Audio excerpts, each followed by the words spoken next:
2019 के चुनाव से पहले विवादास्पद टिप्पणी को लेकर राहुल गांधी के खिलाफ सूरत की अदालत ने आदेश जारी कर दिया है और फैसला सुनाते हुए उन्हें 2 साल की कैद की सजा सुनाई है।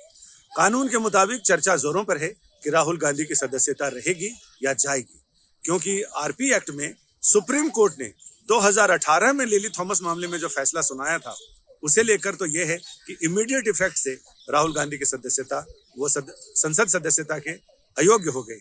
लेकिन कानून क्या कहता है इस बारे में और बातें करने के लिए हमारे साथ मौजूद हैं नीरज गुप्ता, सुप्रीम कोर्ट में एडवोकेट हैं। नीरज जी, इस पूरे मामले पर बड़ा कंफ्यूजन है, तो क्या राहुल गांधी की सदस्यता है, नहीं है, कानून क्या कहता है, सुप्रीम कोर्ट का जजमेंट क्या कहता है? अगर सीधे सीधे कहें तो लिली थॉमस के जजमेंट के हिसाब से जो 2013 में आया, उस जजमेंट के में ये व्यवस्था दी गई कि इमीडिएट इफेक्ट से जैसे ही कन्विक्शन आपका होता है, आप अपनी एमपी, एमएलए या एमएलसी की सीट को खो देते हैं।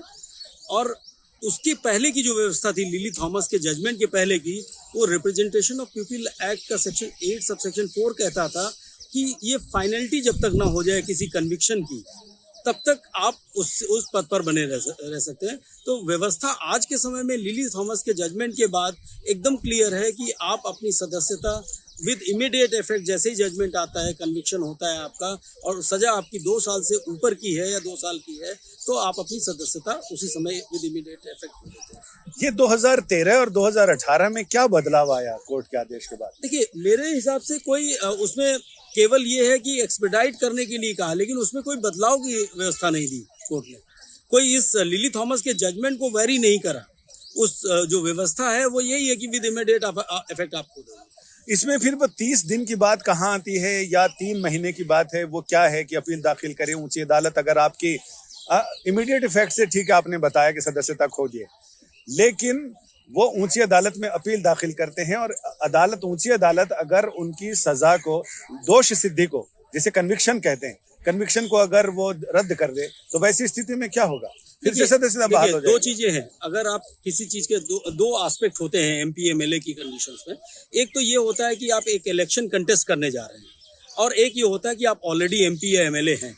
अगर आप एमपी एमएलए ऑलरेडी हैं, तो जैसे ही कन्विक्शन आता है, उस केस में आपकी जो सदस्यता है उसी समय आप डिस्क्वालीफाइड हो जाते हो, तो आपकी सदस्यता आपकी चली जाती है उस समय। अब जहां तक बात आती है, अगर आप किसी इलेक्शन को कंटेस्ट करने जा रहे हैं, उस कंटेस्ट करने में मान लीजिए आपका डिस्क्वालिफिकेशन होता है और आप उसकी अपील फाइल करते हैं और कन्विक्शन आपका सस्पेंड हो जाता है, सेंटेंस सस्पेंड हो जाता है, उस केस पर आप फिर से इलेक्शन लड़ सकते हैं जब आपका सस्पेंस सेंटेंस है। अगर फिर से वो कन्विक्शन अपीलाट कोर्ट ने अगर होल्ड कर दिया, then again you will lose the. लेकिन अगर राहुल गांधी इस केस में, देखें, राहुल गांधी हाई कोर्ट जाते हैं और हाई कोर्ट उनके दोष सिद्धि पर स्टे लगा देता है, तो उनकी सदस्यता की स्थिति क्या होगी? मेरा मानना है कि एक बार आप डिस्क्वालीफाइड हो गए, अगर आपने सदस्यता खो दी, तो दोबारा सदस्यता आप जिस तरीके से, जिस प्रोसेस से चुन करके आए थे, वही हो सकता है।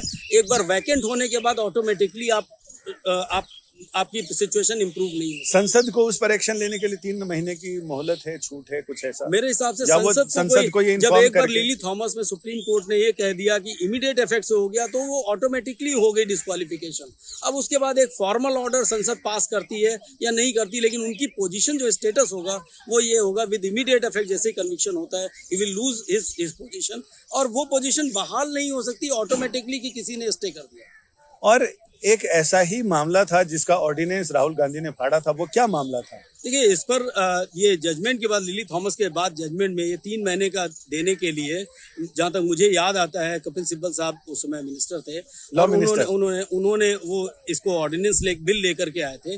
उस बिल पर मुझे जहां तक याद है, राहुल गांधी साहब ने एतराज किया था कि ये करप्शन को बढ़ावा देगा या ये होगा, तो ये बिल उन्होंने फाड़ करके किया था, जिस पर विपक्ष ने मांगा था कि प्राइम मिनिस्टर, जो कि उस समय मनमोहन सिंह जी थे, उनको इस्तीफा दे देना चाहिए।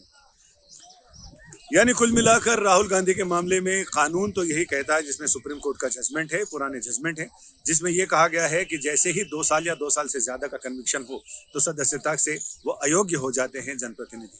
फिलहाल अब ये देखना दिलचस्प होगा कि राहुल गांधी इस मामले में कहां अपील दाखिल करते हैं और उस अपील पर क्या होता है। संजय शर्मा, दिल्ली, आज तक।